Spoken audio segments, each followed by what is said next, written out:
Have you seen a volcano and a pumpkin? Or have you seen a pumpkin barf? Ew! That's what we're going to show you today.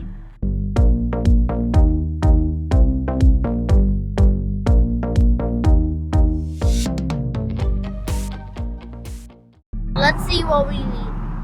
Vinegar, baking soda, food color, detergent, and a pumpkin. First, cut off the crown. Carve the eyes, nose, and mouth in the pumpkin. Now we are scooping the seeds and the fibers out of the pumpkin. It's slimy. Add the baking soda, food color, detergent, and at last the vinegar. Oh my, the pumpkin is barfing.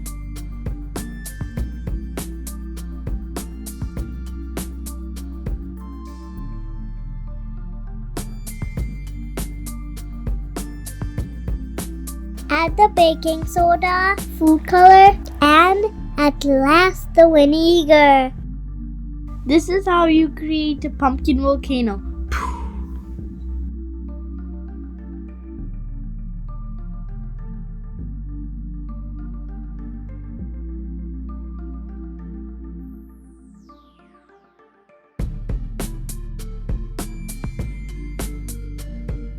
If you like this channel, please subscribe. Please subscribe.